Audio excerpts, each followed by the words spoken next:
नमस्कार साथियों, कैसे हैं आप सभी। स्वागत है आपका फिर से अपने चैनल ब्राइट ब्रेन पर। साथियों, आज जो टॉपिक है वो बड़ा ही इम्पोर्टेंट भी है और एक अलग है थोड़ा सा। इसमें देखिए, आप हेडिंग देख रहे होंगे, मैंने नाम लिखा है, मोबाइल नंबर है अपने 63 756 19 379। नोट्स कितने हेल्पफुल हैं सिलेक्शन के लिए, ये अपना टाइटल है। वास्तव में देखो, मेरा जो एक्सपीरियंस है, मैंने एसओ के एग्ज़ाम में सफलता पाई 2012-13 का जो हमारा एग्ज़ाम था।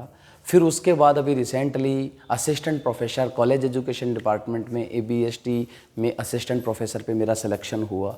मैंने हर जगह यही देखा, नोट्स जो हैं उनका इम्पोर्टेंस तो बहुत ज़्यादा इम्पोर्टेंट रोल रहता है उनका सिलेक्शन में, लेकिन ये एक बड़ा ही यूँ कहें एक गंभीर विषय है कि हम नोट्स, पहली बात तो किसके नोट्स से पढ़ते हैं, दूसरा कैसे पढ़ते हैं, और नोट्स को प्रॉपर तरीके से हम पढ़ पा रहे हैं नहीं। तो मैं आपको 2-3 चीज़ें इसकी इम्पोर्टेंट बताऊंगा।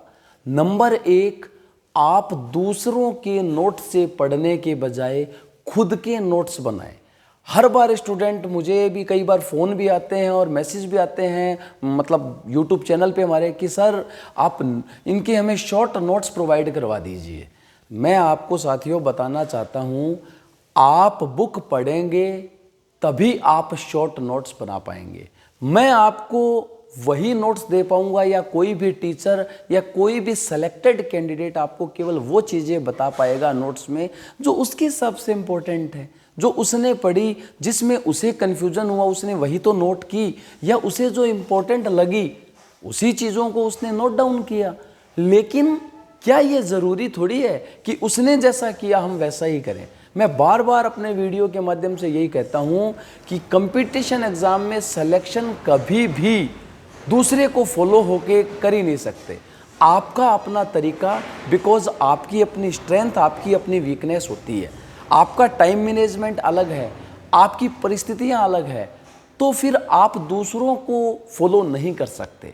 मैं ये नहीं कह रहा कि उनको आप उनसे हेल्प ना लें, उनकी गाइडेंस ना लें, बिल्कुल आपको चाहिएगी, क्यों, उनका एक्सपीरियंस आपके काम आएगा।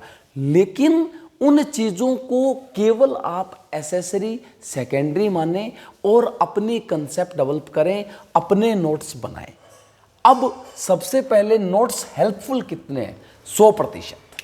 मैं यहीं लिखूंगा 100%, बिल्कुल हेल्पफुल है। कैसे?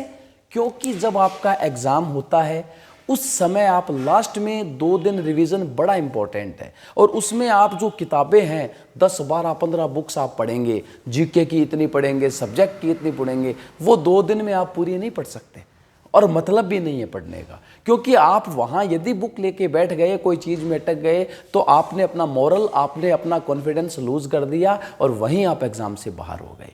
कंपटीशन एग्ज़ाम में 50% सिलेक्शन आपका, जो पढ़ाई तो है ही नेसेसरी, उसके बाद 50% रोल आपके कॉन्फिडेंस लेवल, आपके माइंड सेटअप का है। एग्जामिनेशन हॉल में आपका माइंड सेटअप, आपका कॉन्फिडेंस कैसा है, ये चीज़ें बड़ी मैटर करती है। उसमें हम देखें, एग्ज़ाम से 1 दिन पहले या 2 दिन पहले नोट्स से फास्ट रिवीजन करें। बिल्कुल, ये रिवीजन केवल नोट से ही करना है आपको। लेकिन अब ये नोट्स तैयार कैसे हों? तो मैंने लिखा है, दूसरों के नोट्स की बजाय स्वयं के नोट्स से पढ़ें। आप दूसरों के नोट्स की बजाय खुद के नोट्स बनाएं, उससे पढ़ें। सिलेक्शन सबसे ज़्यादा चांसेस आपके खुद के नोट्स पढ़ के होंगे। लेकिन अब आप सोच रहे हैं, सर खुद के बनाएं कैसे? हमारा तो पहला ही एग्ज़ाम है, हमें तो इसका आइडिया ही नहीं है। तो मैं आपको वो तरीके बताता हूँ जिससे आप बेहतर नोट्स बनाएंगे, बेहतर आपके पास कंटेंट होगा, और बेहतर आपका अध्ययन होगा, और सिलेक्शन के बेहतर चांस होंगे, और आप निश्चित रूप से सफलता प्राप्त करेंगे। लेकिन उसके लिए आपको नोट्स कैसे बनाएं, इन 3-4 चीज़ों पे आपको फोकस करना है। नंबर 1, सिलेबस के अनुसार, अब जो भी एग्ज़ाम की आप तैयारी कर रहे हैं उसका कोई सिलेबस, पाठ्यक्रम होगा। और ये मेरा वीडियो केवल संगणक एसओ के लिए नहीं है, प्रत्येक उस विद्यार्थी, प्रत्येक उस प्रतियोगी या प्रतिभागी के लिए है जो कंपटीशन एग्ज़ाम की तैयारी कर रहा है, भले ही वो राजस्थान सरकार, केंद्र सरकार या किसी अन्य सरकार का हो। आप उसमें जो आपका पाठ्यक्रम सिलेबस है उसके अनुसार जब पढ़ रहे हैं, आपके पास एक नोटबुक कॉपी होनी चाहिए। उसमें इम्पोर्टेंट पॉइंट, जो चैप्टर जो कंसेप्ट आप पढ़ रहे हैं उसमें आपको लग रहा है कि हाँ ये चीज़ इंपॉर्टेंट है, 2 पैराग्राफ पढ़े लगे और इसमें से 4 लाइनें काम की है, तुरंत नोट कर लो आप। लंबी प्रोसेस है, नोट्स 2 दिन में नहीं बनते हैं। नोट्स जब आप पूरा सिलेबस कवर करते हो उसके सिस्टमेटिक 4-5 महीने 6 महीने साल भर भी लग जाते हैं नोट्स बनाने में।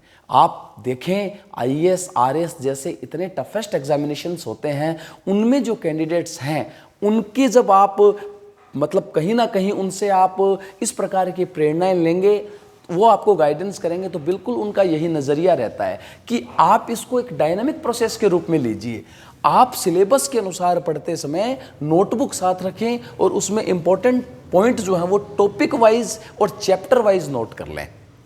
टॉपिक वाइज जो आपका है, और यदि अब किताब में चैप्टर वाइज दे रखा है तो चैप्टर वाइज आप उनको सीक्वेंसली नोट कर लें। नोट करने के बाद बुक, जिस बुक से आप पढ़ रहे हैं या मटेरियल से पढ़ रहे हैं, हाइलाइटर रखें आप अपने पास। उस हाइलाइटर से important provision, concept, important fact, कोई डेटा, कोई डेट इंपॉर्टेंट जो एग्ज़ाम के दृष्टिकोण से बहुत इंपॉर्टेंट है, कोई डेफिनेशंस, कोई ऐसी परिभाषा जो अलग दिखती है, बहुत ही महत्वपूर्ण किसी ने दी है, उन चीज़ों को आप कंटेंट को डार्क कर लें या हाईलाइट कर लें हाइलाइटर से। इससे क्या होगा, जब आप बुक में ऐसा करते रहेंगे पढ़ते समय, तो फिर आप नोटबुक में नोट करेंगे तो हाइलाइटर से जो हाईलाइट किया हुआ है वो आपको हेल्पफुल रहेगा। यहाँ तक कि बुक से जब दूसरा रिवीजन करेंगे तो हाइलाइटर जो आपने लगाया है, काम में किया है, उससे भी आपको बहुत फ़ायदा मिलने वाला है। चैप्टर पूरा होने पर रिवीजन करें, मतलब आपने जो टॉपिक या जो चैप्टर एक बार किया है टारगेट टाइम टेबल में कि भाई मुझे ये तो एक दिन में ये आज में करना है, 2 घंटे में कर लिया, आप उसका रिवीजन करें कि हाँ मैंने ये टॉपिक पढ़ा, इस विषय का स्टैटिस्टिक्स का पहला चैप्टर पढ़ा, इकोनॉमिक्स का पढ़ा, ये पढ़ा यार, इस हिसाब से मुझे ये मैंने पढ़ा और मुझे ये समझ में आया। आप अपने दिमाग से पूछेंगे तो आपको उसमें ऑटोमेटिक जो चीज़ें दिमाग में आपके गई है, चैप्टर की जो कंक्लूजन गया है वो आपकी याद रहेगा, और आपको ये भी पता रहेगा कि कहाँ आप अटक रहे हैं। जहाँ अटक रहे हैं जो एकदम क्लियर नहीं है, मतलब सीधी सी बात है कि वो कहीं ना कहीं इंपॉर्टेंट है और हम उसे प्रॉपर नहीं कर पा रहे हैं, वहाँ आपको नोट करना है कि हाँ, फिर उसको दोबारा बुक से पढ़ें। जब आपको वो चीज़ क्लियर है, फिर उस बुक का, उस चैप्टर का प्रॉपर जो समरी, जो सार है, वो आप उस नोटबुक में नोट्स के रूप में लिखें। और नोट्स की खासियत यही होती है, पूरा विस्तार से नहीं लिखना, वो तो किताब में पढ़ा ही है, केवल हिंट के रूप में लिखना चाहिए, ताकि और इतना छोटा भी ना हो कि वो आपको समझ में ना आए और इतना बड़ा भी ना हो कि आपका टाइम बिल्कुल वेस्ट होता हो, क्योंकि अब टाइम का मैनेजमेंट प्रॉपर ज़रूरी है।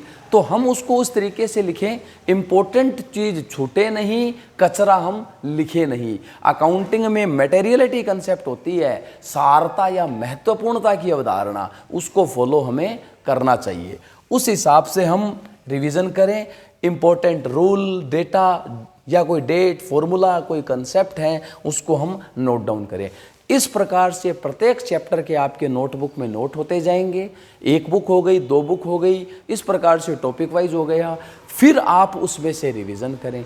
एक चीज़ और, आपके विषय के संबंध में यदि ऐसा विषय है जो डायनेमिक है, जो प्रॉपर उसमें चेंजेस हो रहे हैं, आपकी एग्ज़ाम डेट से पहले यदि कोई चेंज है 10 दिन पहले के, वो आप उन नोट्स में ज़रूर नोट कर लें। जैसे इकोनॉमिक्स है, इकोनॉमिक्स में क्वेश्चन मॉनेटरी इकोनॉमिक्स हैं, ग्रोथ के हैं, इंटरनेशनल ट्रेड। आपको पता लगा कि भाई एग्ज़ाम से 15 दिन पहले अंतर्राष्ट्रीय स्तर पर इकोनॉमिक्स में ये चेंज हुआ है, भारत की अर्थव्यवस्था में ये महत्वपूर्ण चेंज हुआ है, उन्हें आप नोट कर लें। वो करंट जीके, करंट अफेयर में भी है और आपके सब्जेक्ट में भी है। यकीन मानिए 100 में से 100% संभावनाएं हैं वैसे प्रश्नों की, क्योंकि सरकार और विभाग, जो आयोग या जो बोर्ड जो एग्ज़ाम करवा रहा है, वो आपके नॉलेज के साथ साथ आपकी अपडेटिंग और आप कितना अपडेट हैं, आप जो समय चल रहा है प्रेजेंट सिनेरियो में आपकी नॉलेज कैसी है, क्या आप उससे अनभिज्ञ हैं या आप उसे जानते हैं,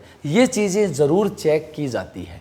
तो पेपर हमेशा इन चीज़ों को मिलाकर ही बनता है। सब्जेक्ट नॉलेज आपकी, आपका एक मतलब प्रेजेंट सिनेरियो जो उसका चल रहा है, प्रेजेंट सिचुएशन जो है उसके बारे में आपको पता हो, जीके में भी है और इसमें भी है। इस प्रकार से आप अपने नोट्स को अपडेट करें।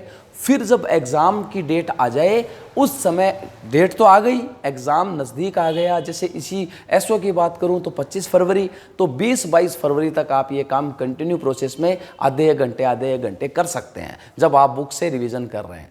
एक बात और, कई बार आप सोचते हैं कि एक बार पहली बार पढ़ा, नहीं, अगर आप 3 या 4 बार रिवीजन कर पाते हैं सब्जेक्ट का, तो मैं दावे के साथ कह रहा हूं आपके नोट्स बहुत बेहतर तैयार हो जाएंगे। फिर वो नोट्स आप देखना जीवन में आपकी एसेट्स बन गए।